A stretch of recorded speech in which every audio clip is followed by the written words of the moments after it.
Yo, what's good? What's good, everybody? Good morning, good morning, good morning. How you guys doing? This is your boy, Coach Dante, your host from Coffee and Sports in the Morning.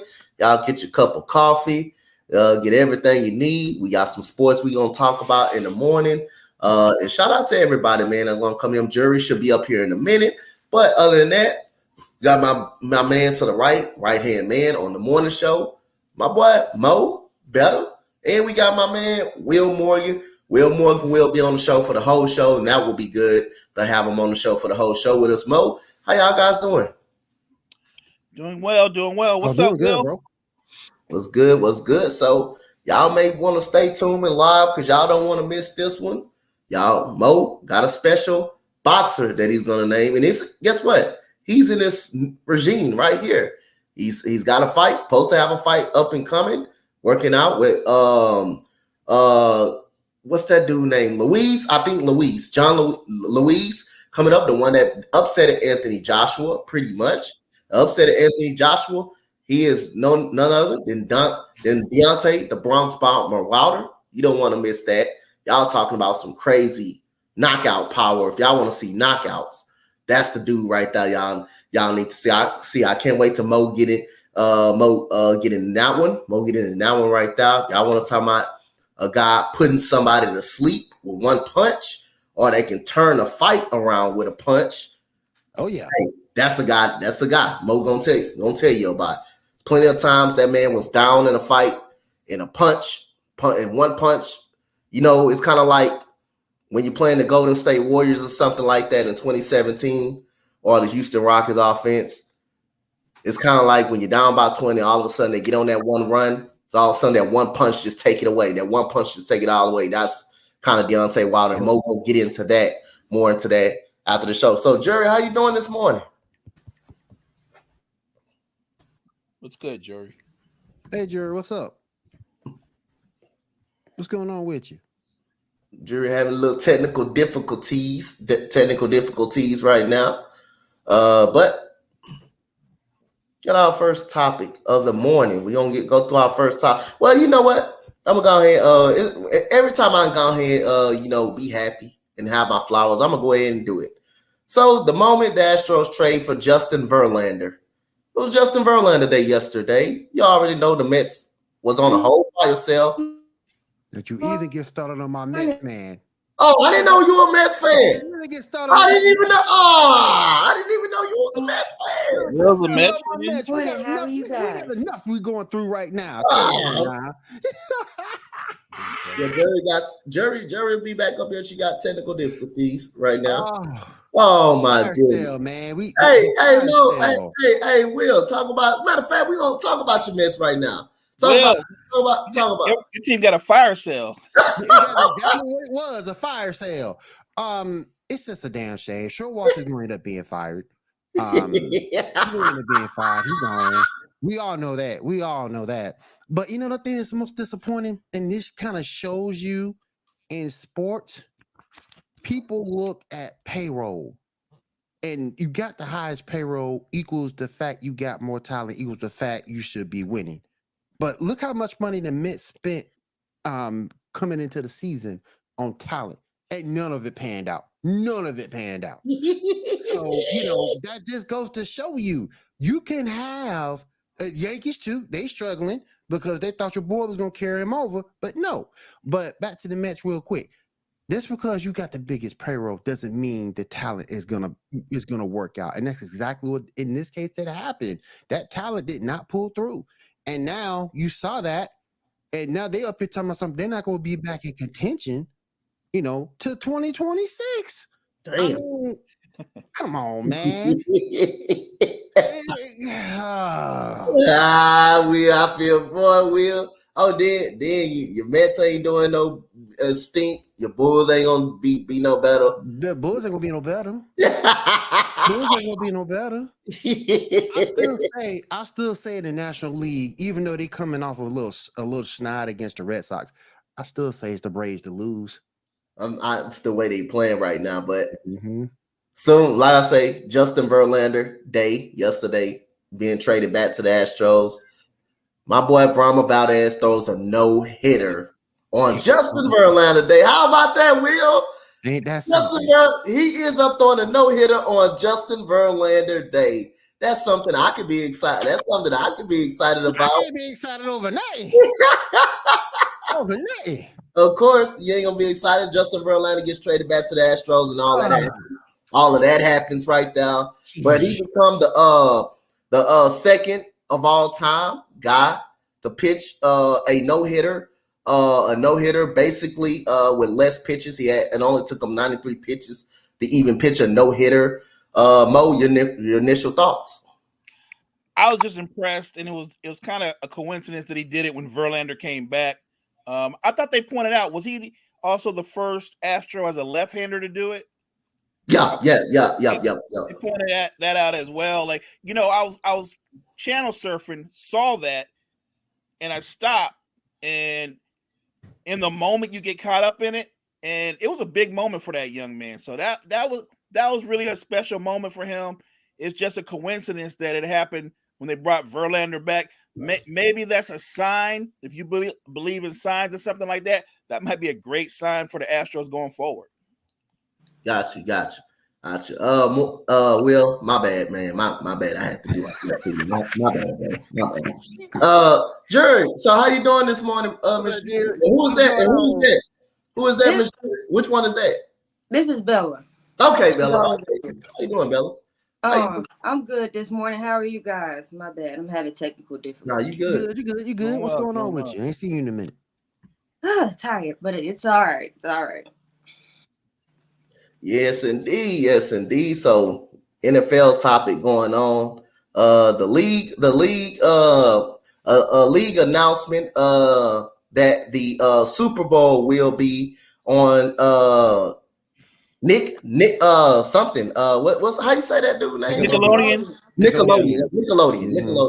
Goddamn loading. Last time a playoff game was on Nickelodeon, I believe you had the Cowboys 49ers on Nickelodeon. You had the Broncos and the Rams on Nickelodeon. So good move or bad move for the NFL? I'm gonna start with you. At the end of the day, they think it's all about ratings, and I get it. The more views, the better the NFL looks to me. But I just think it's a bad move because Nickelodeon is more geared toward young kids and preteens than anything else. I don't think they really care about the NFL, at least not as much as grown-ups do or their parents do. So I think it's a bad move. They just want to try to get some more eyes out there. But you're the NFL. How many more eyes or views do you really need? So I think it's a bad move. Jury? I mean, when you think about it that way, it could be good or bad. Like once he said, like Nickelodeon is literally geared towards little kids and preteens and stuff like that. But then I remember how I was as a child and as a preteen, and I didn't watch cartoons. I watched football. I didn't do any of that. So yeah, for those kids who were like me, who did nothing but watch sports and Animal Planet and Discovery Channel and do weird stuff like that, it's good for them. But yeah, it is another marketing ploy to make it. It's another marketing ploy to make it more appeasable for the kids, just so they can get more eyes and more ratings. So it's a good and a bad thing. Yeah, I ain't gonna lie. I had to tell you when I used to watch. Last time I watched Nickelodeon was the 49ers. I didn't pay attention to the Rams game, but we can't act like nobody ain't watching no Nickelodeon cartoons. Go ahead. Hold on. I got to stop you. This is some blasphemy right here. What happened? I mean, none of y'all watch Nickelodeon Guts.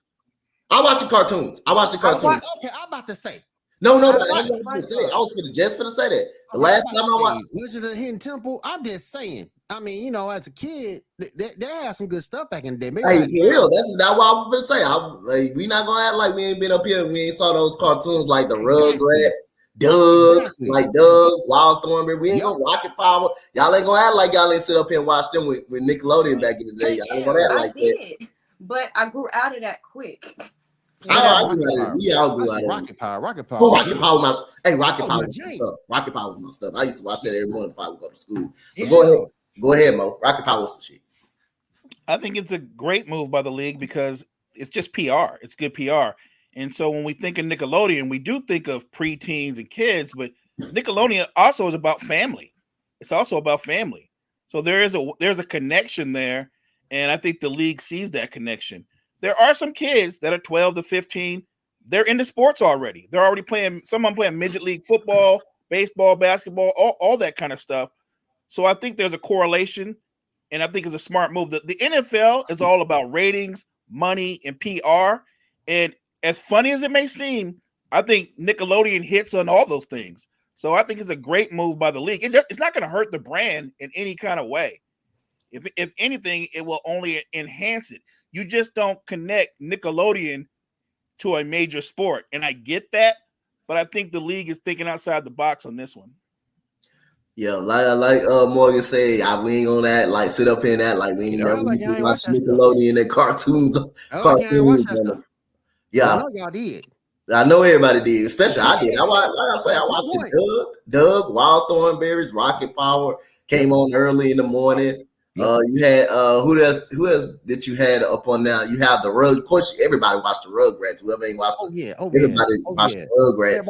Everybody watched the world's most dysfunctional parents. You had Jimmy Neutron. Jimmy Neutron was on there. Jimmy Neutron came on after right after school. So it ain't on that like nobody in the chat ain't used to watch Nickelodeon. I know all y'all watched it at some point too.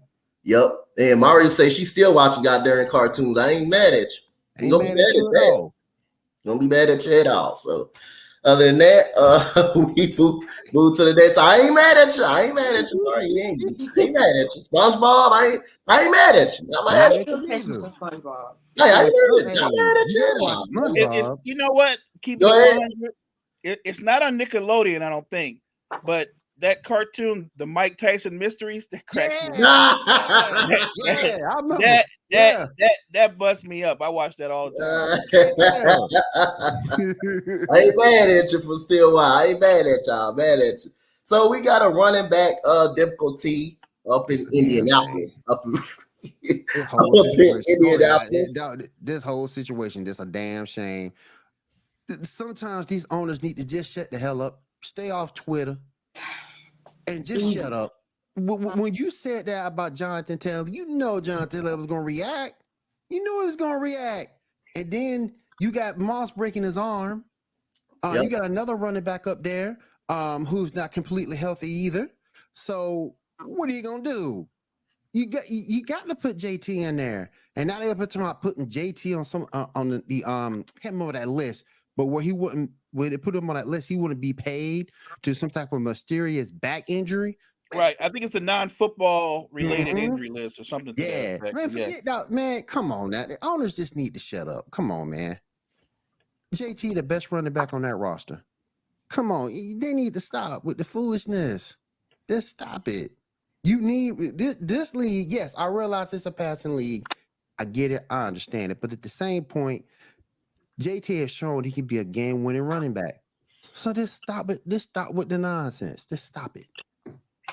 Yeah, gotcha. So you did like Will said, Zach Moss did break his arm. And Indy does this move need at all Jonathan Taylor getting paid? Means he's getting paid, or keep in mind, Indy isn't paying anyone on their offense over the next seasons. Go ahead, Will. That's just asinine. I mean, you're gonna need you got a rookie quarterback. There it is. You're gonna have to have a running back there to be his safety net somewhat, and to learn the pass blocking assignments. So again, it's just ridiculous. And these running backs need to be paid. They touch the ball at an extremely high level every game. So they need to stop it. Jerry? I mean, This is easily, I can say, one of the most preventable situations I have ever seen in my life. He didn't have to press send on that tweet. Either one of them. Exactly. He didn't have to go in front of the media and sit there and say, if I died and Jonathan Taylor was out the league would go on and da-da-da-da-da-da. He didn't have to say that. And I don't know why he's out here lying, talking about we take care of our players. Andrew Luck would like to have a word or two. Fact. And a few others. Straight facts.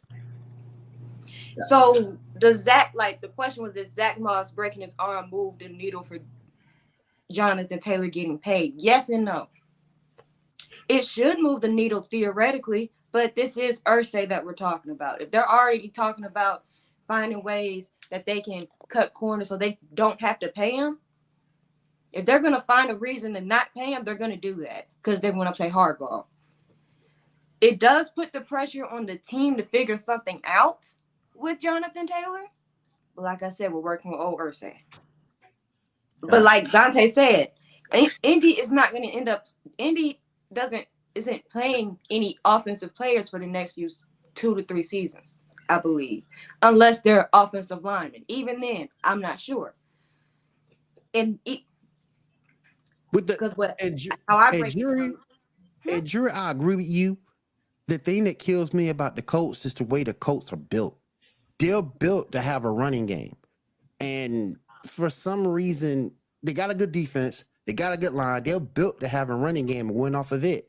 And like you said, to piggyback off what you said, Irsay is just terrible. He's just a terrible owner, and he's not looking out for the team the way he needs to be. And now that, because the offensive line wasn't too good last year.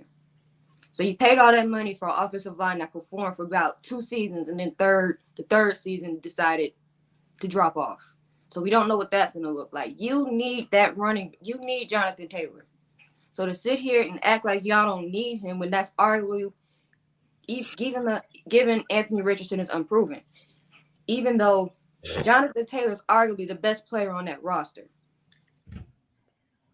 You can count on DeForest Buckner and all of that, but when it comes to push to shove, Jonathan Taylor makes that team go. So Irsay put himself in a whole bind that he's going to have to fight himself out of it because he didn't have to tweet it. I don't know what type of drink he had in his cup that made him say, oh, let me send that. And then I'm going to double down on it. And then I'm going to say, I'm not trading you. So that's ridiculous. That's ridiculous. This whole thing could have been avoided. And then to find out that you haven't even put an offer on the table yet. Oh, Irsay's going to let him walk. I have a feeling that he's probably going to let him walk at this point. And I see somebody in the chat said franchise tag. I'm beginning to hate that damn franchise tag. Me too. I'm beginning to really hate it because the franchise tag is a cop-out. You can franchise play what, twice? That's why I got so upset with Saquon. When Saquon signed that deal, I'm like, you just folded. He just made it bad. I mean, I'm glad he signed back, and I understood why he did it because of the type of person and player that he is. But at the same point, he made things bad for fellow running backs in negotiations. One, because he also ended up, because I read that he declined something because it was $2 million short of what he wanted, which was 24. So you declined a $22 million deal to end up turning around to sign a $10 million deal? Folded. And then it sets the precedent for situations like the one we're dealing with in Indy. Yep. And let's not forget, Dalvin Cook hasn't signed yet. So what was this Saquon deal mean, in his signing as well? Exactly. Mo, go ahead and touch on it. So you got to know your audience. Jim Irsay is one of those owners that constantly likes to remind players, I'm in power. You're an employee. He has that kind of control. And to Will's point, the Colts win whole when the offensive line is healthy. It's one of the best offensive line in football. And it's an offensive line that excels at run blocking. When he's healthy, Quentin Nelson is probably the best offensive lineman in football. Mhm. And across the board, they're strong when they're whole. A young quarterback's best friend in his early years is a strong running game and a tight end that can get down the field, a pass catching tight end. And you need Jonathan Taylor to make life a little bit easier for Richardson in his first year.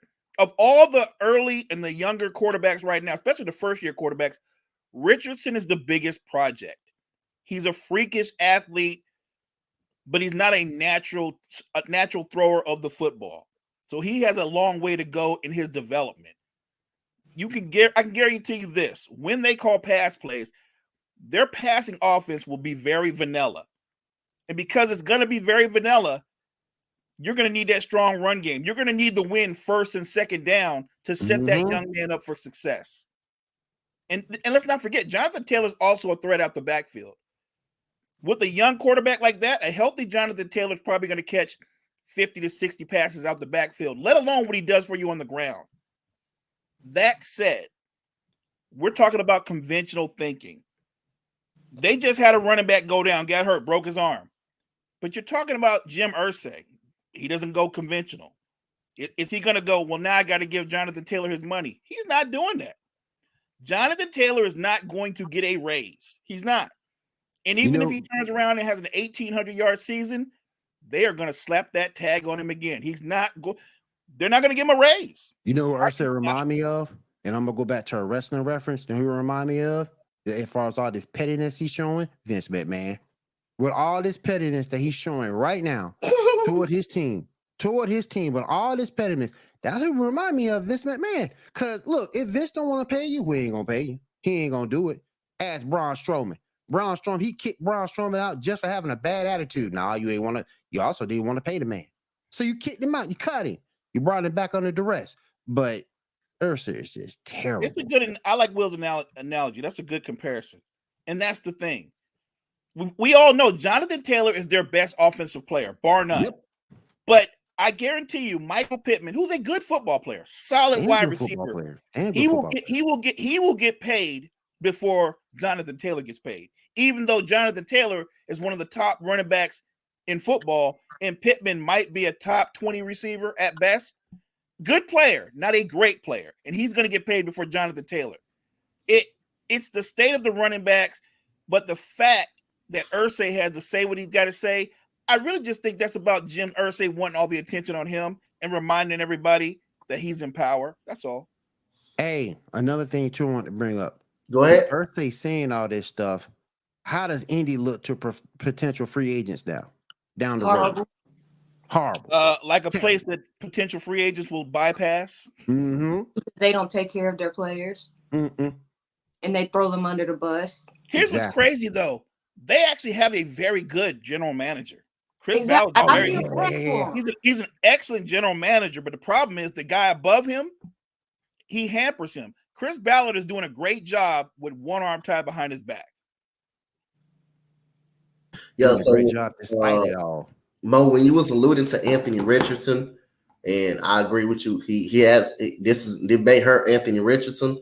Also, he does have accuracy issues, but also he's also is the quarterback that has the most upside in the draft, that has the most potential upside. Yeah. Hell yeah. Yes, out of CJ Stroud, out of Bryce Young. If he gets right and develop, he can become the best quarterback because he's got the best potential upside. So now the thing that I want to get to. So now since you got Zach Moss breaking his arm, since you got contract issues with Jonathan Taylor, you got a variety of running backs out there. You got Dalvin Cook still out there. You got Ezekiel Elliott still out there. You even got Kareem Hunt a little bit.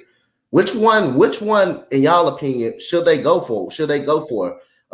Since they can't get things worked out with Jonathan Taylor, which one will be enticing in your mind? I'm gonna start with you, Mo. From a talent standpoint, you got to go for Dalvin Cook. From a talent standpoint, Dalvin Cook is the most versatile back out there, and he's still a young man. That's the crazy part. And Dalvin Cook is only looking, I shouldn't say only, it's not a lot of money. He's looking for a team that's going to pay him $10 million. That's not a lot of money. It really isn't. And I'm amazed that no team wants to give Dalvin Cook $10 million. But that's what he's looking for. But knowing Irsay, my guess is he's not trying to pay Dalvin Cook. He's probably looking at Kareem Hunt. Kareem Hunt probably just to get back to be featured again. Kareem Hunt would sign for less money. And look, for value, that's a hell of a value. Because if you get Kareem Hunt and he carries the ball for you 200 plus times, he's gonna be 1,000-yard back. He's gonna be he's a great contact runner, and he's money in the red zone. So if they get Kareem Hunt because they're not going to play Jonathan Taylor for one reason or another, they're going to get great value. J-Dub? Jerry? Oh, That's why I know I threw you off with that. Your name start with a J. Start with a J. And your last name is a W. That's why I called you J-Dub. I kind of like the nickname. Yeah, I kind of like that name. I make up nickname. That's what I do. Thank you. What was the question again? Because y'all got me distracted. The question was they down Zach Moss. They having issues with Jonathan Taylor. They having issues with Jonathan Taylor. You got Kareem Hunt out there. You got Ezekiel Elliott, and you still got Dalvin Cook. Which one will be enticing if they don't get things worked out with Jonathan Taylor? Before I even start on that, if they don't get things worked out, it'll be the stupidest thing that could have been prevented. 2, I believe because it's Irsay and he's going to want to be cheap because he's not going to want to pay a running back. You got to look at who's going to be the most willing to sign for less money. Like you alluded to, Kareem Hunt just wants an opportunity to get back in the league and try to feature. I'm not sure about Fournette fitting in that system. That's not going to work. Zeke is done. Forgot he's still out there. I don't like Fournette in that system either. If you ask me, Zeke is a yard in a cloud of dust. Dalvin Cook is going to be too expensive because if he's going to pay Dalvin Cook, why didn't he pay Jonathan Taylor? That's a great point. You know what, though, Jerry, now that I think about it, Irsay's so petty. I could see him signing Dalvin Cook for what Dalvin Cook wants. He'll do it. I can see him doing that. Just to prove a point. Yep, I can see him just to prove a point. Now if that happened, they got to be a goddamn slap in the damn face to Jonathan Taylor. How can you pay a running back $10 million? You can't even give me goddamn $10 million. You're a best back. You're one of the best backs in the league. How can you not pay me a contract over 10? I'm still waiting on mine, but you can pay Dalvin Cook $10 million. Go ahead, Udger. It'll guarantee that Jonathan Taylor will be out the door next season. They do that. That's crazy. That's crazy. I don't blame him. If I'm Jonathan Taylor and I see that, yeah, I'm leaving too. I'll be leaving too. I'll definitely put pressure on. I'll be leaving too. Can't pay one of the best backs in the league, but you don't sit up there and pay Dalvin Cook. Can't even pay me. I'm better. He better than Dalvin Cook. He's way better than Dalvin Cook at this point of his career. He does a lot. Go ahead, J-Dub. Go ahead. I can see Irsay doing something like that, but somebody's got to step in and tell him to use his logic and stop using his emotions. Somebody's got to stop this train wreck because right now he's guiding a train wreck full steam ahead. And we all see the accident that's waiting to happen. Because when you do stuff like this, it don't just affect the team. It affects the locker room. It affects the coaches. It affects the staff. It affects pretty much everybody. You pit everybody against one another in one way or another. So if you're going to take this route and pay another running back, you better pay somebody about $5-6 million instead of 10. So that's why I'm thinking that either a Kareem Hunt or anybody who's just struggling to try to get into the league would probably be a good fit to take a significantly less cap charge. I think Fournette would sign for less.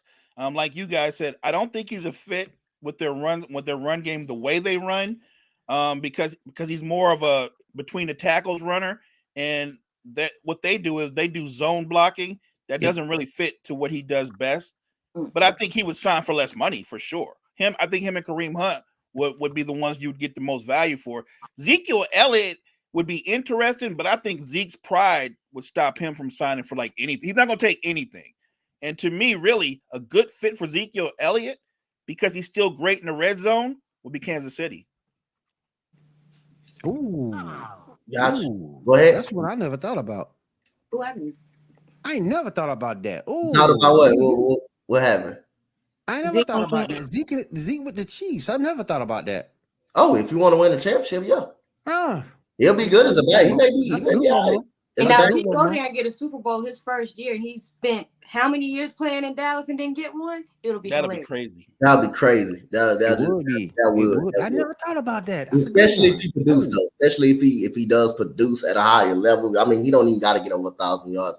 He can get at least about 400, 500. That'll be good. That'll just be good on his side, right? Yeah. That'll just be a good walk in the park for Dallas letting him go, and then him be able to get a ring and be rejuvenated. Hey, that ain't out of the book. So It ain't. they ain't out of it. So we got the last topic for J-Dub right here, and we got NFL one. All of these teams are projected to finish over 500 this season. Which of these teams likely to finish under 500? You got the Chicago, you got the Buffalo Bills, Ravens. Yes, the Ravens will be put in there. You got the Browns. You got the New Orleans Saints. Will, yep, your Saints up in there. And you got the New York Jets. The New York Jets. Will, which one of them teams likely to finish under 500 if you had to pick a team? The Browns. I'm not a big believer in Deshaun Watson, particularly at this stage. He's been out of the game for a minute. Yeah, he came back last couple of games. I wasn't impressed with his results. I'm going with the Browns. Yeah, you got Nick Chubb. But if Nick Chubb goes down, that's gonna hurt you.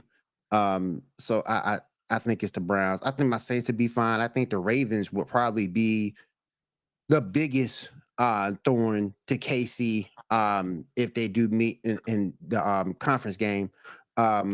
But yeah, I think it's gonna be the Browns. I'm telling you, Carl. People I sleeping think it's on gonna be the Deshaun Browns. Watson. They're sleeping on that dude. They I don't just know don't how good that believe dude in is. Watson. I don't believe in him like that. Hey, you can't. That's not a fair judgment. Coming out missing the whole season, that coming back week 13. That's not a fair judgment. He was gonna struggle. Of course, he been up out of the league. He been out of practice. He haven't been able to practice with the team. And for him and then he did turn it on. But now this year you will have a fair judgment.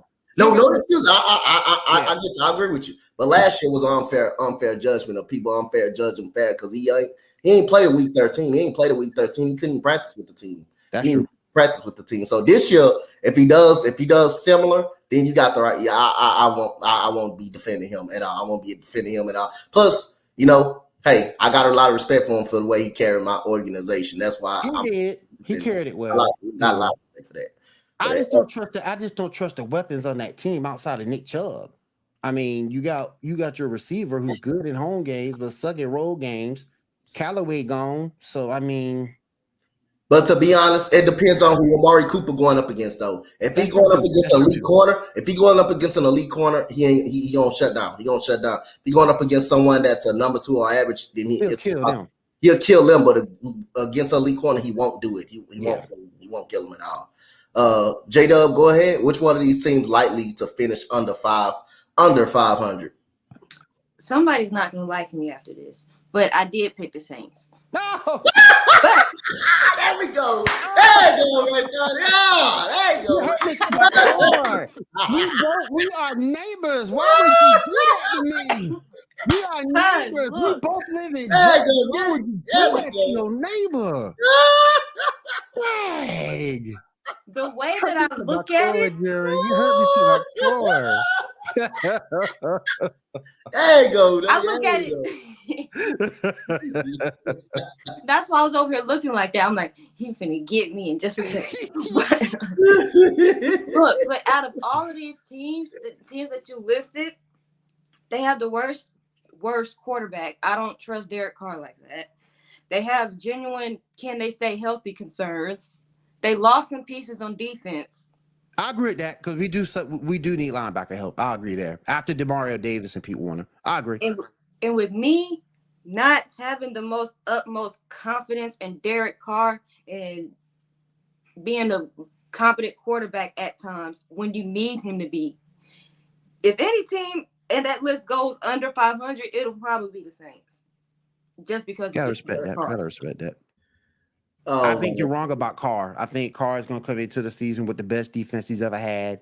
But there are some other question marks. Can the secondary stay healthy, which has been an Achilles heel over the past few years with the Saints? Can Michael Thomas stay healthy? DeMarco Davis, DD, I think he'll be all right. Pete Warner is the guy you got to look at to see if he can stay healthy.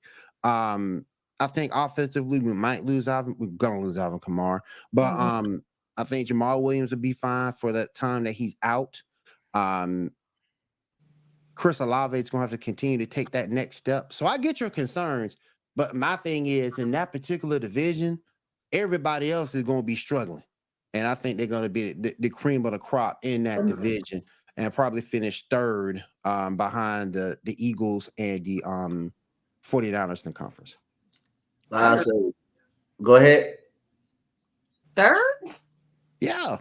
But behind the Eagles and the 49ers. That's if you win your division, they basically finish third. Oh. They basically finish third, you win the division. Yeah. If you win the division, Yeah. you basically in third place. Yeah. Basically third place. So Yeah. go ahead. Yeah, that's if you win your division, you win come your in. division, which we should win that division. Unless you telling me you trusting Desmond Ridder in Atlanta. I don't. Well, I trust the talent that we have, and I've seen flashes from Desmond Ridder. I need to see more. Personally, I agree with you on like that whole Trevor Lawrence thing in the group chat last night. I need to see more, and that's just a me thing. Don't. And we all know Tampa and Baker Mayfield is not going to be close to even competing. He might not. We talked about it yesterday. He might not even start. It might be your boy Kyle. And the Panthers, I think the Panthers might be better than what you think. Yeah, I know the Panthers will be good. I think the Panthers will be. I think the Panthers are going to compete for that division title. Yeah, I think they will too. I think they're going to be really good. My boy Terrence, he's going to get off. He's going to go off this year. That being said, I still think that out of all the teams we listed, the Saints will probably, if any team goes under 5, it'll probably be New Orleans. Yeah. Like I say, again, Derek Carr has another quarterback that has a lot of pressure on him. Again, he's not in the AFC West no more. You're not the fourth best quarterback because in the AFC West last year, he was the third best quarterback. I'm going to put it like this. In the AFC West, because Russell Wilson had that down season. He was the third best. He was the third best, but when the season started, he was the fourth best behind Russell Wilson. He was projected the fourth best. Now he's the best quarterback in the NFC South. NFC South, that's no excuses. He with a great defense, elite defense. Yes, they need linebacker help, but your secondary is still good. Your defensive line is still going to be fine. The offense should be projected to be good. There wasn't nothing wrong with the Raiders' offense last year. That defense has never been top 15. Defense was terrible. That defense was never top 15 in the league as long as Derek Carr played there. But other than that, he has no excuses this year. So, Mo, which team are you going to go with? Run down that list of teams again, Coach. It's Bills, the Buffalo Bills, the Baltimore Ravens, the Browns, the Saints, and the Jets.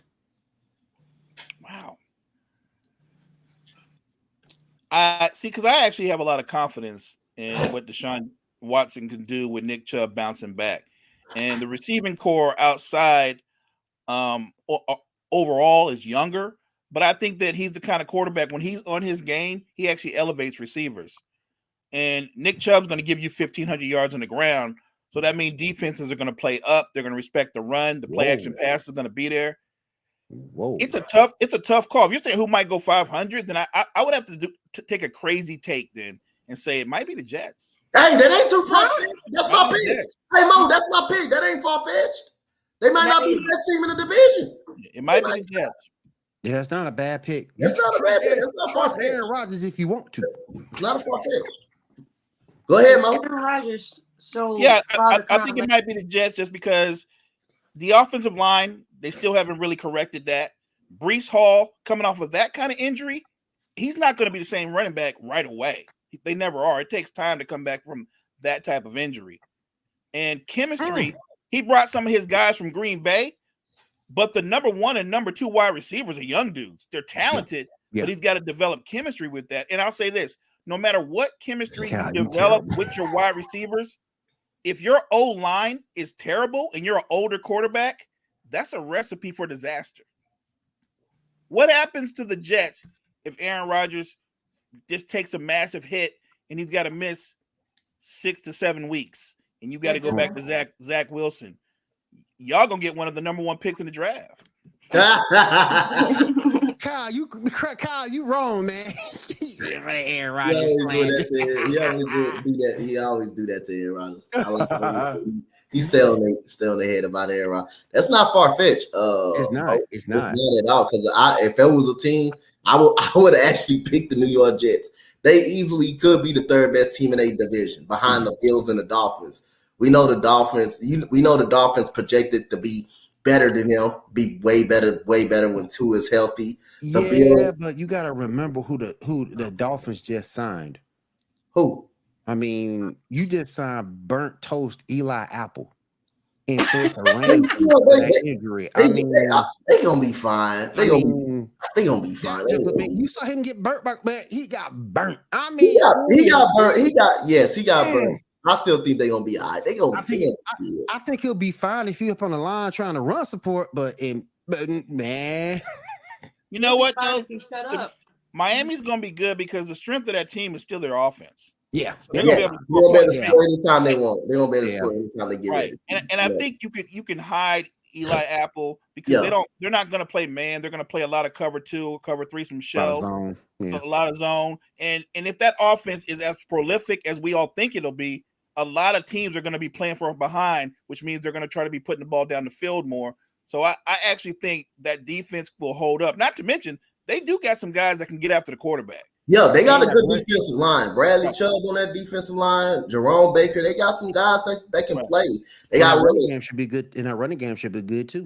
Yes, Jeff Wilson and all of those guys. Those guys should be good. And they secondary, Holland is good. That safety is really good. Zadrian Howard. You know, Howard do a thing. And when you get Ramsey back, from his surgery, his injury, they'll be that much better. They'll be very, very, very much better. Any other particular team you guys want to kind of throw out there? They could finish under 500. Any other wild card team you got you want to throw out there? I don't think it's a wild card team because I think most of us know that the Raiders are going to finish under 500. They're like the number 1 pick. Sorry, Raiders fans, but it just is what it is. You ain't looking too good with Jimmy G. And your boy Josh Jacobs in a contract dispute, so they might get the number 1 pick. They might. All right, so who? Cliff Brandt.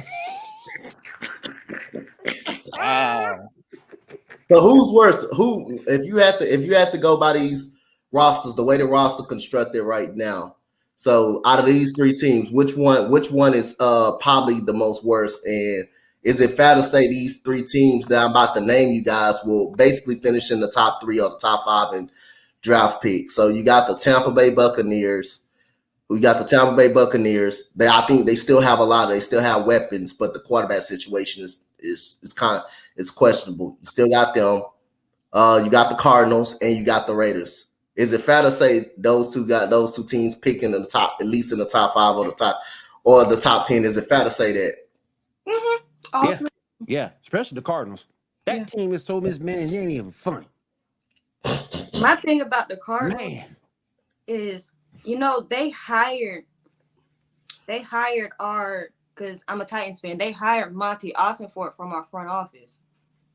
And the first thing he did was go sign Dennis Daly. And you saw what he did to my offensive line last year. I'm like, you trying to get fired already.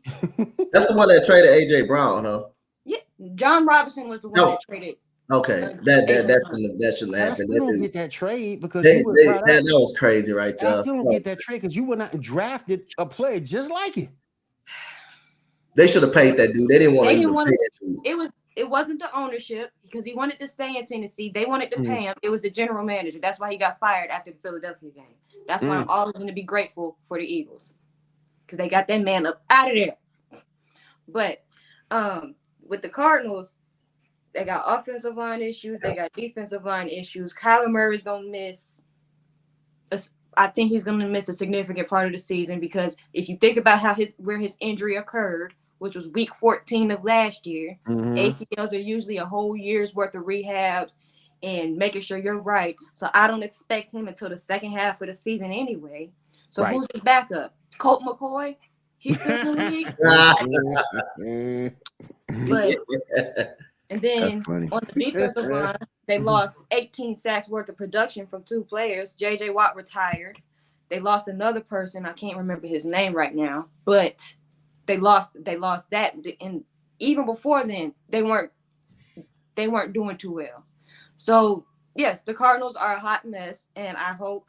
Who is their coach now? Is it Gannon? It's Jonathan Gannon, JG. That's the one. That's what you call it. That's 2. It's JG. Gannon. Okay. It's Jonathan. Yeah, go ahead.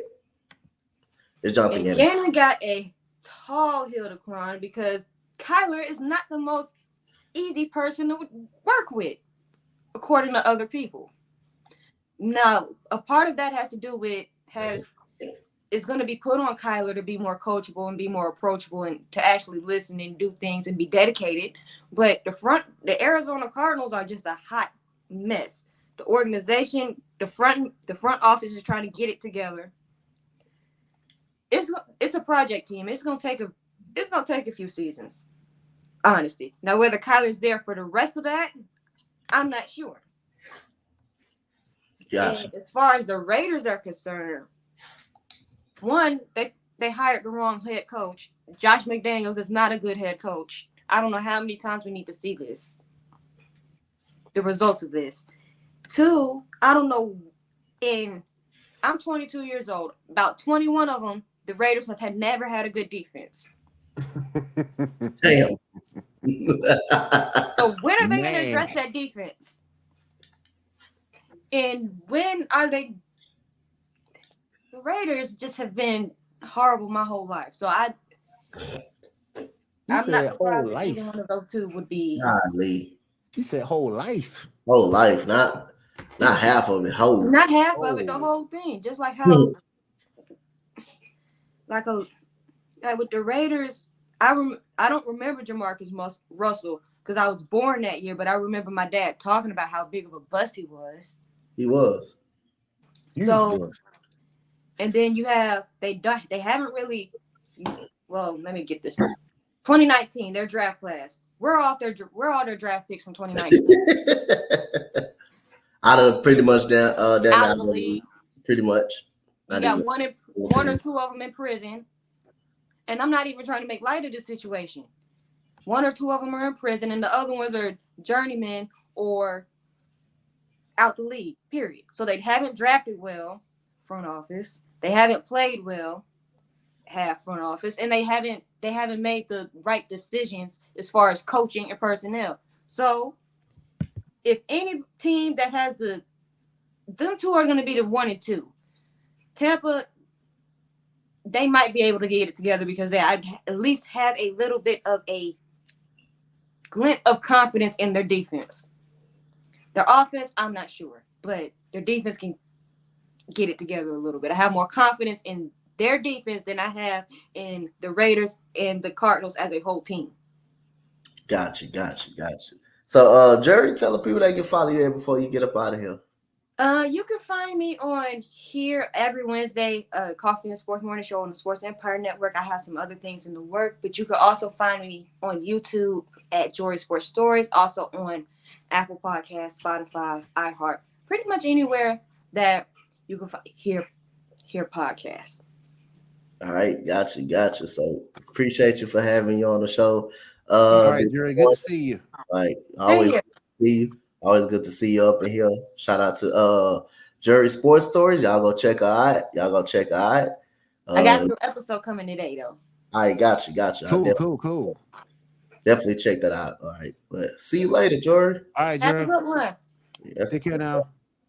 So we got our next contestant coming up during the last hour, during the next segment of this show.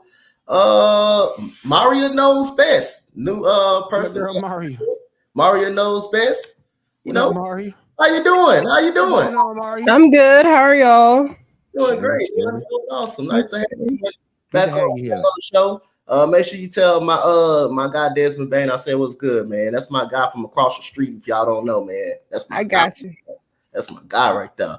All right, so we go to a spicy topic right here, and this should draw some headlines right here. Shaq, NBA top 10 all time list.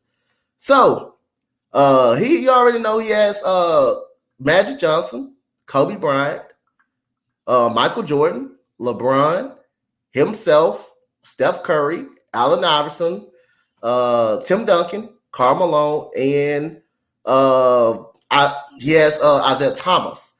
And he said his starting five is himself, Magic, Kobe, LeBron, and MJ. Reaction to that, Will? Man, most of it I don't have a problem with. I think I don't have an issue with. If I had an issue with anything, it might be with Isaiah. Just for the fact he wasn't the greatest defender. Now, he was a point guard that could go out there and get to 30. So I think that makes him the second of all time. But the one thing that you never heard him be was one of the greatest defenders. But outside of that, I don't really have a problem with that list at all. Mari, you got a problem with that list? The starting five is decent. I'm not mad. He had himself, LeBron, Michael, Kobe, I think Magic, you said. I mean, those players are in a lot of people's top 10. Yeah. But the bench it's about 2 to 3 players who really don't belong. Allen Iverson. No, he don't belong. Yes. Allen Iverson and Isaiah Thomas. I don't even. He said Malone. I don't think Malone a top 10 player all time. Yeah. I mean, it's just the bench, but his 5 is decent. Yeah, I don't mind his 5, and of course he's gonna put himself in there. Right. I don't get all this hate for I understand it from a personal standpoint, with Karl Malone. I get it from a personal standpoint because he's a piece of trash. But from a player standpoint, I don't get all the hate him and John Stockton get because they were great players. Now, people, that's a different subject. But in terms of players, I don't get all the hate. I mean, Karl Malone is about top 15, at least top 15. At least top 15, at least. He's not top 10. He's about top 15. Top 15 at least. At least he's top 15 for sure. And I see a lot of hate out there for John Stockton. And as a player, I don't get that either. Now, like I said before, we talking about as people. Yeah, I got you because they both got issues. But in terms of players, they're 2 of the best out there. Karl Malone used to give Shaq work. Yep, he used to give Shaq work. People forget when Shaq came to the Lakers, those early years with Kobe, that Jazz team, the one that Perkins and others called plumbers, they were busting the Lakers up. You can't be plumbers if you can bust up a team with Shaq, Eddie Jones, Nick Van Exel, Eldon Campbell, and Kobe. You're not plumbers. You're good basketball players. And late in those games, Malone would play center, guard Shaq, and then on the other end, he would eat Shaq alive. So he's a great player. I'm not talking about the man. I'm talking about the player. As a basketball player, he's a great player. Yeah, Stockton's got records that won't be broken anytime, if at all. Got you. So go ahead, Mo. Your initial thoughts on Shaq list all time. This is all time. This is his all time. So again, like Mario said, I believe Karl Malone's top 15. He's not a top 10 player of all time. Isaiah Thomas, you can argue it, but he's not. I don't think he's top 10 of all time. He may be top 15, top 20 is range. Allen Iverson nowhere near top 10. Nowhere near top 10 of all time. Top 10. You can argue if he's top 25 of all time. Top 25 of all time. So, but this is Shaq's all-time list. This is all-time. Of course, he's going to have himself. He's got Magic Johnson. He's got Kobe.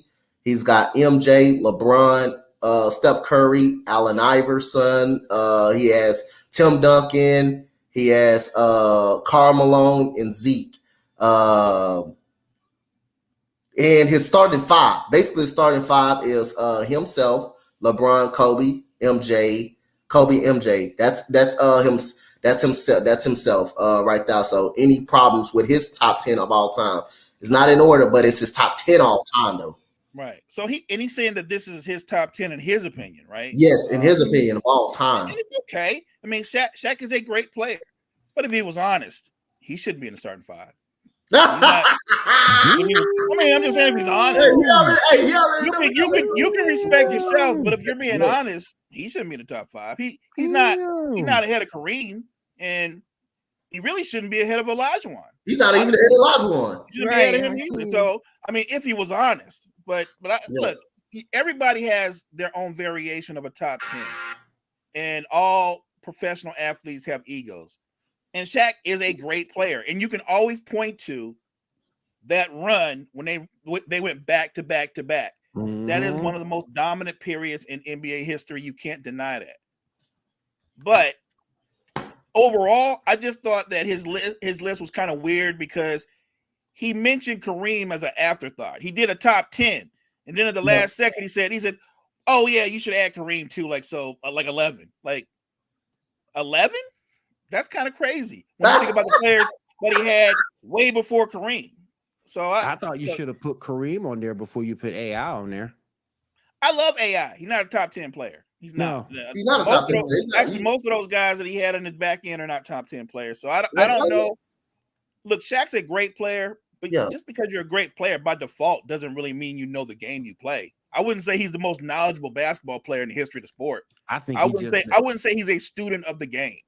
I just think he probably did. If you ever listen to him as an analyst, Shaq doesn't give any insight. He says the same thing all the time. Dennis Scott told me to score 28 and 12. He says the same thing. No matter what question you ask, he brings up Dennis Scott saying he should average 28 and 12.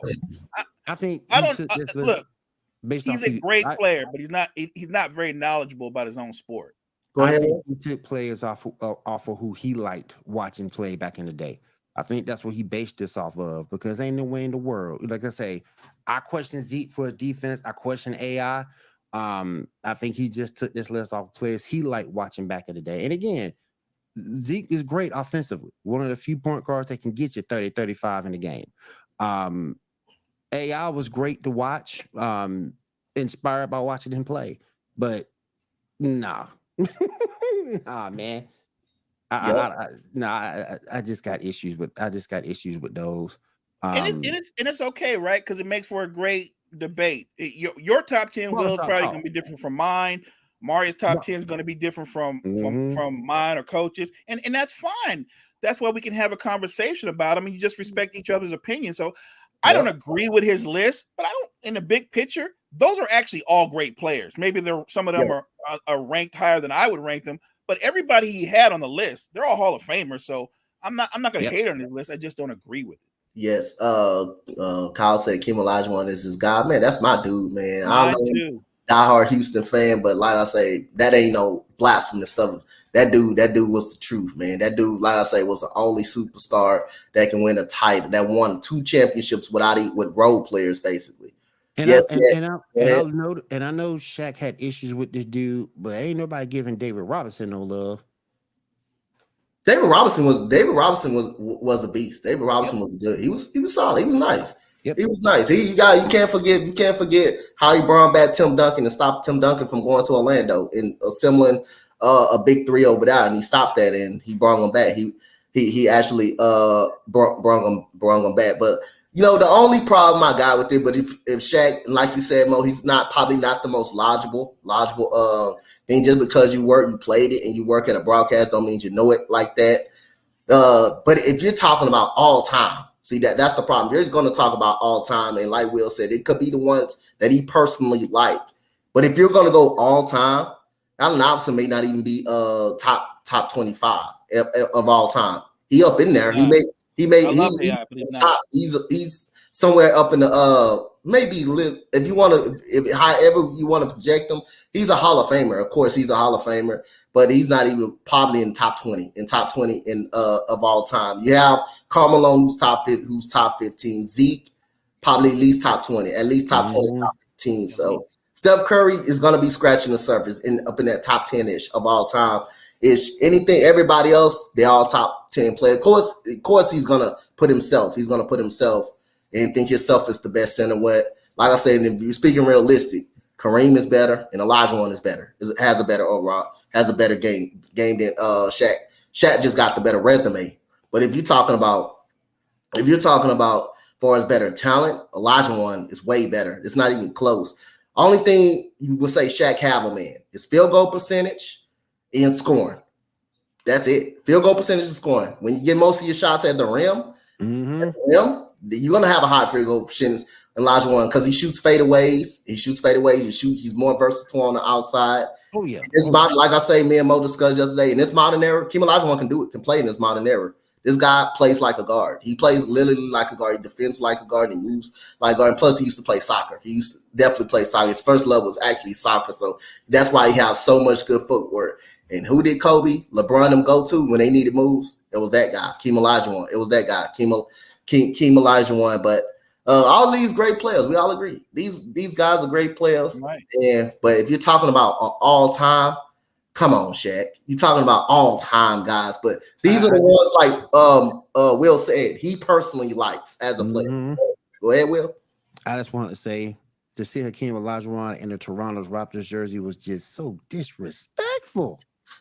Disrespectful. That's why I stay up all night, J-Dub. That's why I stay up all night. I be looking at stuff like that. Hakeem Olajuwon used to play soccer. His first love was actually soccer. Yep. First love was actually soccer. That's why he have good footwork. Have good footwork and stuff like that because he played soccer. He played at soccer. All right. So we got another topic going on in the NBA. So, what happens with Donovan Mitchell and the Cavaliers? Do you think he will re-sign with the team? If not, should the Cavaliers try to sign him this summer or next? What do y'all think? What do y'all think? Should they re-sign him back? Should Donovan Mitchell want to re-sign back on the results, depending on the results of this coming season? Mo, go ahead. Well, the Cavs, of course, they should want to bring him back.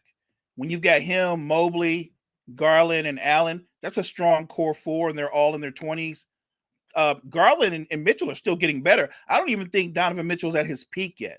I actually think he's still ascending. The question should be, is Cleveland his first choice? Because remember, his first choice was actually New York. That was his first choice. Cleveland put together the package that Danny Ainge was more interested in. So I know the Cavaliers want him back. I guess the question should be, does he want them back? Because I'm sure they're going to offer him a max contract this next coming summer. The question is, will he accept it? And I think he should. I like what they're building in Cleveland. They're a young, up-and-coming team with a strong nucleus. I think that's a good spot for him. It's not a big market, but that team and that talent that they have, I wouldn't give that up just to go pursue a bigger market. The Knicks have a lot of talent, and I'm sure Donovan Mitchell, a combination of Mitchell and Brunson, that'd be an incredible backcourt. I'm not denying that. And you'd have them in Madison Square Garden. So if I'm the Cavaliers, I'm trying to get him signed ASAP, right away, before he even thinks of moving on from us. So I think the Cavaliers, there's no question they want him back because I think they see him as their franchise player. But I do think he's more about his brand and he's got other outside interests. So it will be a competition ultimately between the Cavaliers and the Knicks. Mario. Yeah, I think the Cavs should re-sign Donovan Mitchell. I don't know if that's what, if hopefully that's Donovan Mitchell's first choice. I think it should be. They, like Mo said, they have a good four over there in Cleveland, and that they should try to keep together because this was what Donovan Mitchell's first year with them. They made the playoffs and they hadn't made it previously. So I think Donovan Mitchell obviously pushes them over the hump in terms of making the team better. So they should definitely try to re-sign him. I hope and try to put his interests first to make Donovan Mitchell happy. That's all. That's what I think they should do. Will? Listen, I need all y'all to listen to me. I need Zach LaVine, DeMar DeRozan to go to that man. I need them to go to that man and put the pitch to come to the Bulls. We need you.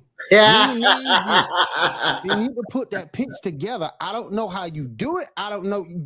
If you could keep DeMar, if you can keep Zach, if you can keep Vucevic together, you can have anybody else. You need to make that work. You need to make it work. That's what you need to do.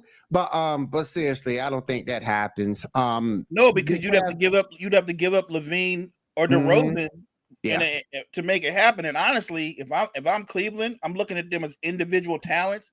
I love DeMar, but he's on the other side of 30.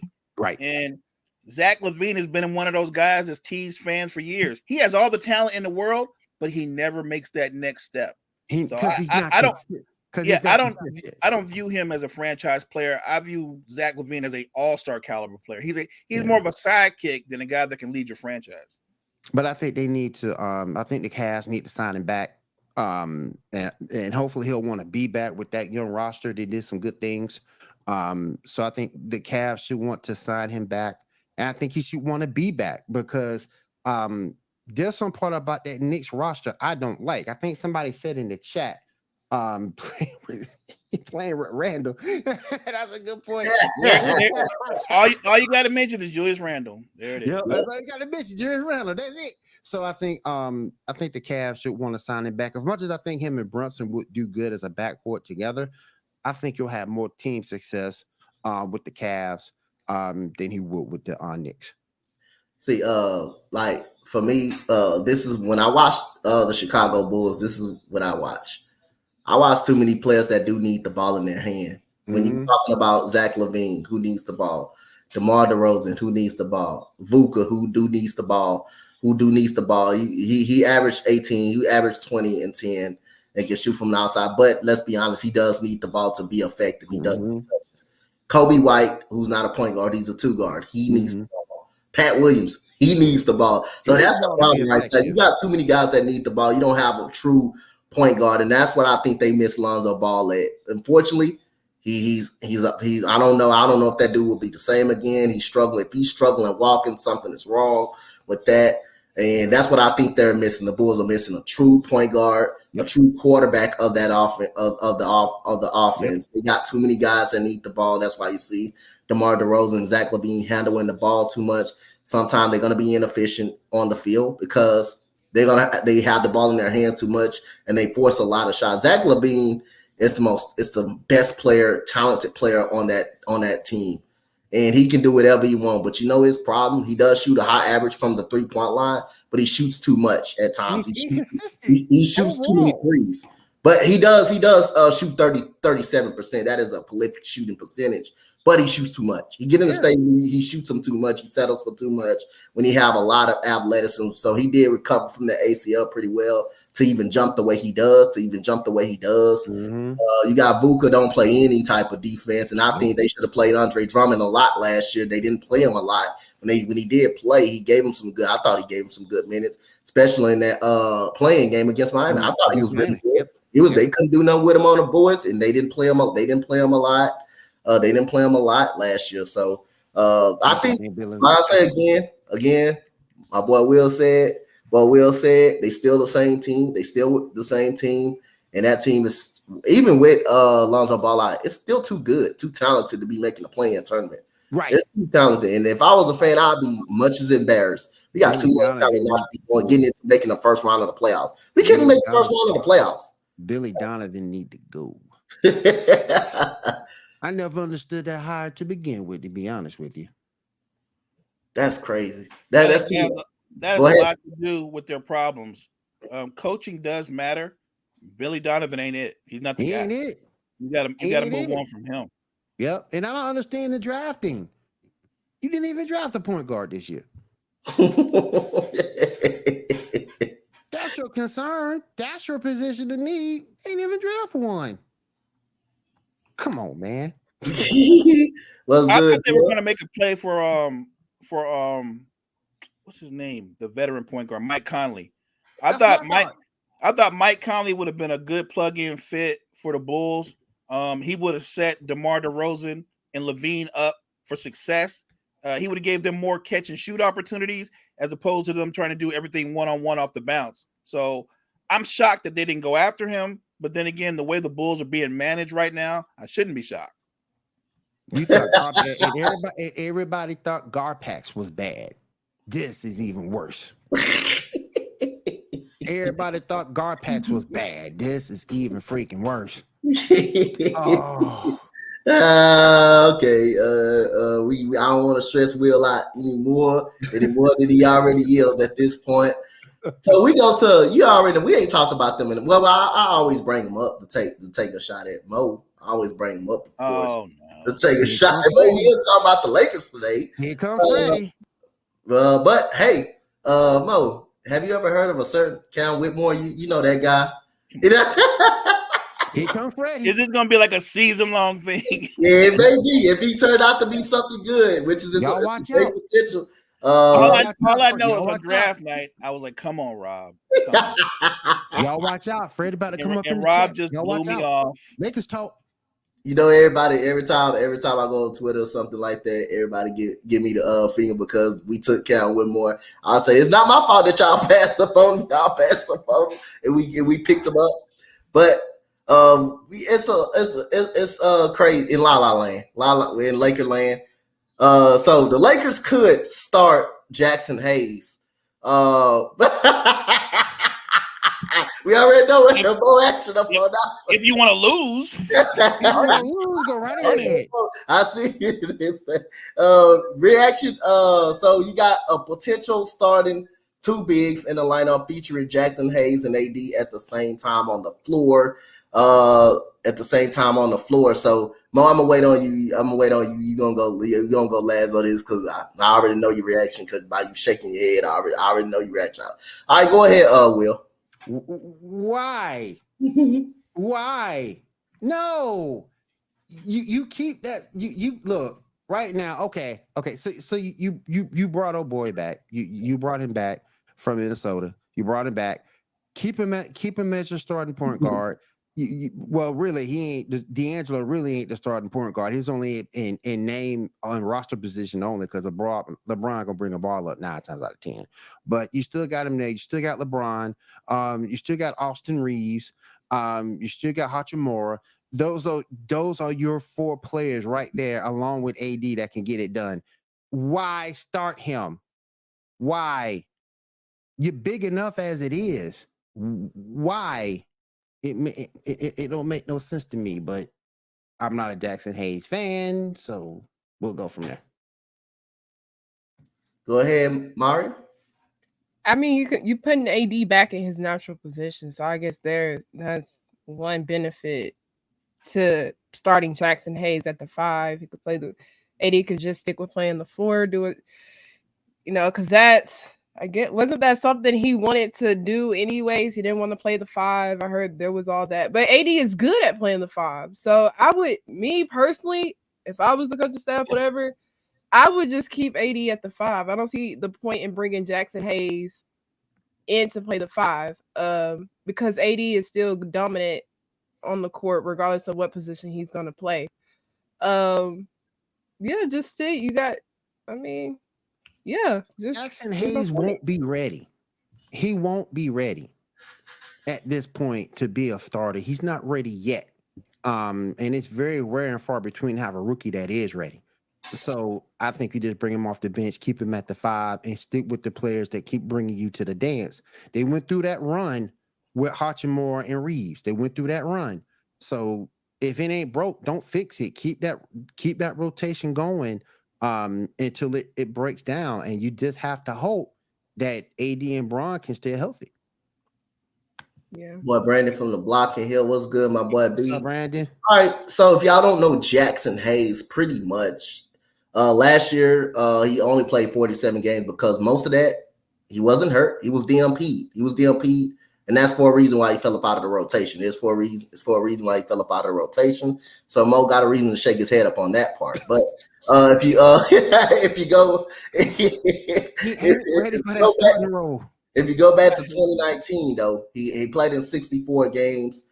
Out of 82. Most of that was DMP. Some of that, the 18 though, was DMP pretty much. He averaged 7 points per game, 4 rebounds per game. Go back to 2021, 60 games. Played only in 60 games. 22 of those was DMP. Basically, if y'all don't know what DMP means, that means that's a coach's decision. You don't play. When the coach don't call you, you ain't playing. You ain't playing. You're suited up, but you ain't playing. He averaged 7 points per game. He averaged 7 points per game. Same average, 7 points per game. Last year, he averaged 9 points per game in 70 games. He played to 70 games pretty much. Last year, 47 games. 47 games. A lot of it was DMP. So go ahead, Mo. So when you're DMP like that and you're not injured or anything, it's because you're not very good. You're not very good. Jackson Hayes is basically one of us with really good seats. Really good seats. To keep it 100, I think he can be good in a rotational. Rotation. And I'm talking about in spurts. So play him 6 to 8 minutes at a time. He can be effective when AD's off the floor. But the idea you would start them together and make it easier to guard AD and LeBron because Jackson Hayes is a zero range player. He didn't have any skill set. No post game, no jump shot. He didn't do anything. Range. The only thing he does is run up and down the floor. He gets good cardio every game he plays, but he don't do anything. So it doesn't benefit the Lakers unless you're trying to run a fitness camp. So I don't see the point of having him on the floor. If they start Jackson Hayes, they're literally setting the Lakers up for failure. I'm sorry. Unless there's a rash of injuries, that man should not be on the floor. I would rather go small and put Rui at center than play Jackson Hayes. Yep. Like I say, keep the core that brought you back. This is the core that brought you back last year. It gave you the best record at 18-6, and got you in the playoff. Why mess with it? Why mess with it? If it ain't broke, don't fix it. Why mess with it? I think this is one of those things with Darvin Ham is trying to outsmart himself. You're doing too much. Darvin Ham is still upset with the Denver Nuggets coach. That's what this is. I'm gonna start this dude. It's gonna be smart. I'm gonna start this dude. He's gonna give you all kind of problems. No, he ain't. The team that got you back and got you to the Western Conference Final, that group, bring that group back. Keep that rotation. But Jackson Hayes, if it was up to me, he'd be able to leave every game and go straight to the club. If you know what I'm saying, like, he get no burn. He ain't got to take no shower. All he got to do is change clothes and go to the club. No burn. He ain't even got to take no shower. Just put the suit on and let's go. That's all he got to do. It's asinine to even remember, Coach. He's young. He's 24 years old, but he's been in the league like 4 or 5 years. 4 or 5 years, He's been in the league. Here's the thing: if you saw him in year 1, he's the same player today. Nothing's changed. The only thing he does really well is run up and down the floor. He just like Ben Simmons. Hey, Bo got me with the fitness test, though. Bo got me with that. He's partly like Ben Simmons. I mean, because Ben Simmons can dribble the ball, can pass the ball, but Ben ain't learned how to. But Ben hadn't developed a jump shot. Jackson Hayes ain't developed nothing since he been here. Oh man, Bo got me with that fitness test. Don't need no big lineup. You big enough as it is. That's the one thing that helped get the Lakers over. You better off starting Tristan Thompson than him. At least Tristan Thompson came out and gave you some good energy in game 4. At least he did that. He did do that. He gave you something. He did do that. Yeah. But Mo, we're at the last segment. We're at your segment, man. Go ahead and tell us about that knockout power of the Bronx Bomber. So really, I wanted to start talk about the state of the heavyweight division coaching. Go ahead. Talk about the state. Like right now, the heavyweight division to me is kind of in disarray. We're getting better fights in the lower weight classes, welterweight, middleweight, super middleweight. But you know how heavyweight goes. The promoters really, really control everything. Yeah. And you very rarely get fighters that fight each other in their prime. So Fury won the championship, but since he won that championship, he's had a couple of fights against a couple of punching bags, but he's not trying to fight anybody. So when are we going to see a Joshua fight Fury, or even Joshua fight Deontay Wilder? What I need is maybe they need to do what they did back in the day, Coach, and have a unification tournament, right? Why not? Why not? Do a tournament, hype it up, get the top 4 guys. What's the guy's name? Usyk? Alexander Usyk, who beat get him in there, because I think nobody wants to fight him. Nobody wants to fight him. Yeah, I think Tyson Fury is avoiding him. Yeah, I think they're avoiding him. But with Deontay Wilder, this guy has knockout punch. His knockout power is in both hands. Yep. If you stand in front of Deontay Wilder, you're going to sleep. It really is that simple. You're going to sleep. If you don't go to sleep the first time he knocks you down, you'll be asleep the second time he knocks you down. He started his career off, Coach, with, of his 40 wins, 37 of them knockout. And the other 3, you might as well call them knockout, but they were called corner. The corner stopped the fight. The corner actually said, we're not sending you back out there for that. But that's crazy when your corner was like, nah, he's had enough. He's good. That 3 of his fights, the corner stopped those fights before the guy could get knocked out. I know Deontay Wilder has lost to Tyson Fury, but what I would say is this: I don't think he's done. I don't think he's over. I don't think he's over. I think I like the fact that he's working with different trainers. He's trying to refine his skills. That punching power will always be there, but the fact that he's upgrading and he's working on different styles, he's trying to be more versatile with his jab. If his jab just can become more accurate to go along with that power, I'll say it. I think he can actually regain the heavyweight championship. I really believe that. I know that right now he's marked as a one-trick pony because he came into the boxing world and was just a knockout artist. He's almost like a modern day Mike Tyson. But here's the thing: if you've never seen Deontay Wilder fight, that's a huge man. He is 6'7", with an 83-inch reach. That's insane. With knockout power in both hands, he's a freakish athlete. Tyson Fury, to be fair, was a great matchup because Fury's actually physically bigger. He's got a longer reach. And for what, even though he looks like a jelly roll, Tyson Fury's got incredible boxing skills. He's like a jelly roll. Yeah, well, you know what? He's a good example of not judging a book by its cover. Tyson Fury, he does not look like he can model for Fitness magazine. But get that guy in the ring, and he's one of the most skilled heavyweights, maybe in the history of the heavyweight division. He's very skilled. Can fight on the inside. He knows how to use his body to lay on you. That wears on a guy because he comes in the ring between 280 and 300 all the time. I'm looking at the heavyweight division, and I really think the stars of that division right now, Fury, Wilder, Usyk, and I guess you can throw in what's his name? Is it Joshua? Anthony Joshua? Yeah, Anthony Joshua. I think it's Anthony Joshua. Yes, Anthony Joshua. Yeah. We have to get that unification tournament. I can tell you it's kind of strange to talk about Wilder because most of the great fighters we talk about, their careers are over. He's still in his run. He's not done. I would say he's right on the edge of his prime. Coach, this guy's got a 96.6 knockout to win ratio. Every time he wins a fight, it's going to be by knockout. You're going to sleep. If it's not a knockout, it's because your corner saved you. Yep. That's how much power this guy has. So what he's got to learn because of the Fury fights, and I think he has to a degree already, he has to learn to adjust to movement. Yep. The problem he had with Fury was most guys stood in front of him and for whatever reason tried to you can't punch with somebody with that kind of power. You can't. Yep. You can't.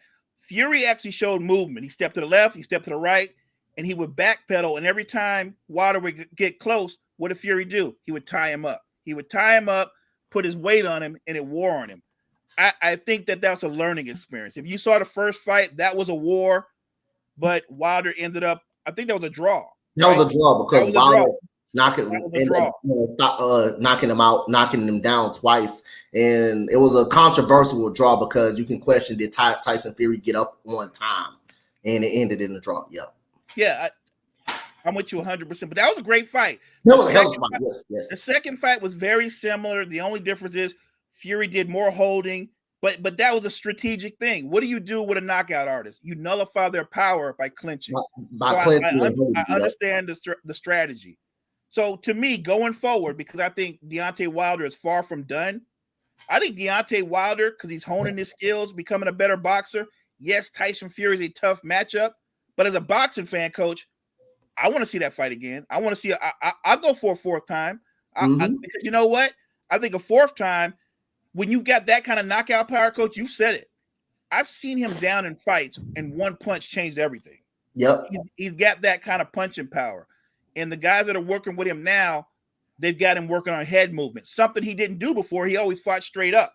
So I think he's one of those guys that's breaking the mold of you can't teach an old dog new tricks. They're teaching him new tricks. They're getting him ready. I'll say this, in a couple of years' time at best, Deontay Wilder will be the world heavyweight champion again. That's what I believe. Gotcha. So I can't talk about him the way I talked about the other fighters because they're in the past tense, and we're right now in his run. And it's one of the most impressive runs when you think about it. The man was 40-0 when him and Fury met for the first time. In 37 of those, he put people to sleep. That's just an insane amount of knockouts. 25 of those knockouts, Coach, first round knockouts. Yep. That's a higher clip than Mike Tyson. That's how much punching power he has. So going forward, I think Deontay Wilder has become underrated. I think people are writing him off. And the same way people are writing off Deshaun Watson, I think is a mistake. Deontay Wilder is one of the greatest power punchers in the history of boxing. And I'm gonna touch on this too. Go through his resume and stuff, and just give more insight up on him. You got some great. But like I say, I think just like the Super 6 tournament, when nobody can avoid each other, the best fight, the best. You had Darrell, Arthur Abraham, Andre Ward, Jermaine Taylor. You had all of those great boxers at the 168 division. But when I went over Andre Ward's resume, he was not picked to win that Super 6 tournament. And he ended up dominating and whooping everybody in that tournament. And Andre Ward did not lose a fight. The only fight he lost when he was 12. That's the only fight. And that was controversial on that one. That was the gold medal. That was controversial on that. He got robbed in that gold medal fight. He got actually robbed. He got actually robbed on that fight. But other than that, I'd like to see him fight. You know, what's that guy that Wilder fought? He was a puncher too. The guy they call Kong Ortiz. Luis Ortiz. I wouldn't mind seeing Ortiz fight Fury or something like that. The problem right now is I think Fury's playing four corners and he's not trying to fight anybody. Yep. So you got Bermane Stiverne. That was his first title defense. That when he went up against him, that was his first title defense. He ended up outboxing Bermane Stiverne by unanimous decision to win his first ever title. He also to his tricep in the fight on Bermane Stiverne because he was hitting him so hard. And Deontay Wilder is a guy, like, if you get up under his skin and get him upset, and that's the last thing you want to do. It's like when he's hitting you, he doesn't stop. He's a guy that when he fights, he doesn't know how to stop. It had to take the referee just to get the man back. He punched, and also when he got you hurt, he got the intentions to punch wild. And by him being 6'7" and so long, hey, that's a recipe for disaster. But I'm gonna talk about the rematch after that. The rematch was Bermane Stiverne. Didn't look good. I ain't gonna lie, it didn't look good for Bermane Stiverne. Didn't look good. Then he went to his hometown in Alabama and faced Eric Molina. We all know how that fight was going. Eric Molina was busted up and bleeding. I think they stopped the fight up on that one. And then he had to face Johann de Halpis. Johann de Halpis was a guy that was pretty good. I think he had just fought John Molina coming off a win on that one. That fight was stopped on the stool. That fight was basically stopped on the stool. He had his nose busted really, really bad. No, and the referee even told him on his corner, when you're in danger, if you don't show me something, I'm stopping this fight. And unfortunately, the last round, he didn't show. They stopped. Wilder won by TKO knockout, and the ref did stop the fight actually in the ring. He faces Chris Arreola, knocks him out in the earlier rounds. Gerald Washington was a football player, used to be a football player, came in there undefeated. Deontay Wilder puts him to sleep. And we got the infamous Bermane Stiverne. Now, I remember watching the press conference, and I remember, what was that long-time promoter, Don King, that was him, hyped it up, Bermane Stiverne. Bermane Stiverne got to the point so personal when he threatened Deontay Wilder And what does Deontay Wilder come in and do in the first round? Knocks him down the first time. Bermane Stiverne gets up, and he just saw Deontay fall. When he saw Deontay Wilder's face, Bermane Stiverne was scared. So he just stood there. He knocked him down the second time.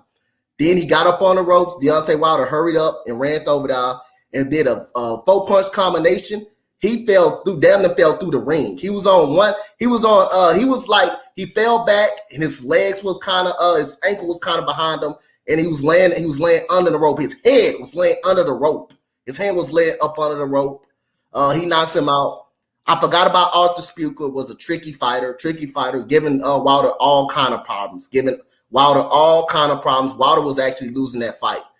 But the one thing you cannot take away, and one thing that will always keep you in a fight when you have knockout power, he hits him with a counter right. Artur Spuka gets on a stretcher. It's on a stretcher. At the last minute, sleep on the stretcher. But Artur Spuka was a tricky fighter. He was winning the fight throughout the whole fight on points before that knockdown. That one punch puts him on a stretcher, and if the fight was over, he goes against your boy, Luis King Kong Ortiz. Again. Winning the fight. Ortiz is winning the fight. He ran out of gas. The only point, he ran out of gas. He was not in the best of shape. Wilder takes him out in the ninth round on a flurry of punches. He goes fight Tyson Fury. We talk about the draw fight that they had. Wilder ends up knocking him down twice. Fury, it was a pretty much controversial because you can argue did Fury get up on time. Some people say he didn't get up on time, that Wilder actually knocked him out. Then he faces his rivalry. Dominique Seville, him and Dominique Seville been beefing for a long time. What Wilder does, knocks him out in the first round, puts him to sleep in the first round in brutal fashion. He fights Luis Ortiz again. Wilder knocks him out in the sixth round. And on the head, hits him basically in the temple, knocks him down. Facing Tyson Fury both times, lost both of those fights because Tyson Fury is technically the better boxer. He's like a boxer. He doesn't have knockout power, but he's basically a boxer. And like Mo said, he used that big old frame to lay up on you, to tie you up when you have any type of momentum. And Tyson Fury ends up dominating him and knocking him out both times, stopping the fight both times. But what I'm trying to say, he won his last fight in a brutal knockout fashion. But what he's trying to come out, and Mo is trying to say, it's no shame of getting your behind whooped by a better boxer. No shame of that. Tyson Fury is one of the best heavyweights in this game right now. Yes, he's avoiding Alexander Usyk.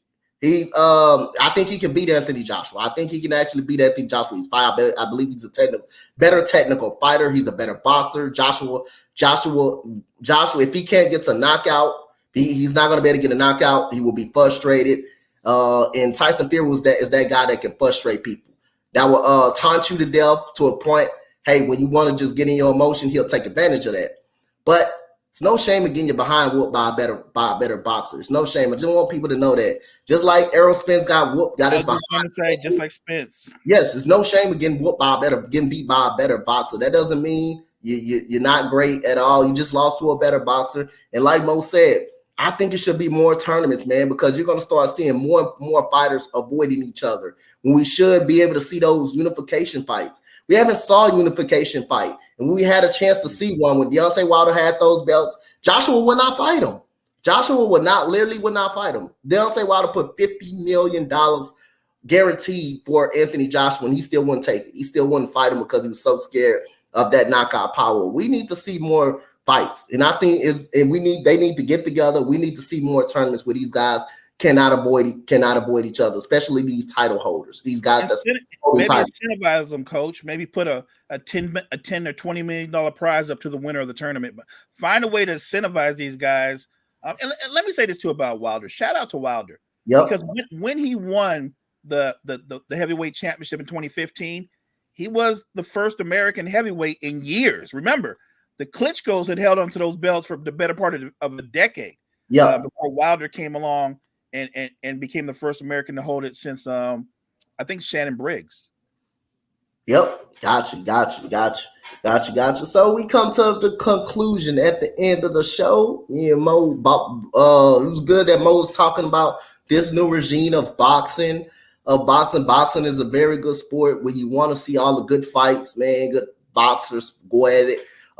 Just like, I mean, you know, Errol Spence got his behind whoop, but you want to see fights like that. You want to see unification bouts. That's what makes it fun, and that's what bring the people back to enjoy the sport of boxing. So back in the day, you weren't having these fighters like Mike Tyson avoiding each other. They fought everybody. Holyfield, Lennox Lewis fought the Klitschko's of the world and stuff like that. They would fight anybody.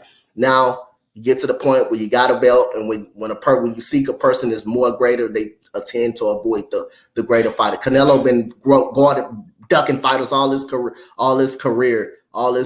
So other than that, but we'll get more insight upon him. And I think Canelo is actually overrated boxer because he ducked some fighters that he knows that could have actually beat him. That actually could have beat him. So other than that, shout out to everybody. Mo, tell the people they can follow you at. Right here with you, Coach, Monday through Friday on Coffee and Sports in the Morning. I'm on the cheap seats on Monday nights with Gene and the crew at 6:30. Check us out there.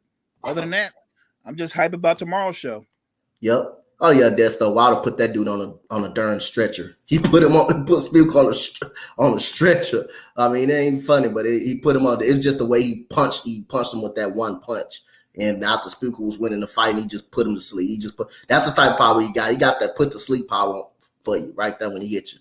Mario, go ahead. Tell people they can follow. My TikTok and my YouTube is Maria Knows Best. Instagram is Maria is Wise. And yeah, that's it. Gotcha. Will? TikTok at the Geek Gauntlet Podcast, YouTube and Facebook, the Geek Gauntlet Podcast as well. And I'll be here maybe some Tuesdays and definitely on Wednesdays right here on the Sports Empire Network. Oh, wait. Hey, Coach, aren't you heading to training camp next week? No, I'm actually going to training camp Friday and Tuesday. I won't be on the show Friday, and next Tuesday coming up, I will be going to covering Texans training camp on Friday and Tuesday. So I'll be watching my guys at practice. So shout out to everybody that's taking over for me doing those. Will, that's you, man. Hey, Will, man. Hey, I got faith in you, man. Go ahead. I got faith in you. I got trust in you. So shout out to everybody, man. They came through today. They came through this morning. Shout out to J-Dub. Shout out to my boy Mo, right here, man. Mario and Will, man. Shout out to the morning crew. Mario. Everybody, man. As for Coach Dante, Mo, Mario, Will, we'll see you guys in another one. And that is tomorrow on the next morning show. Have a good rest of your day, you guys. Later, guys.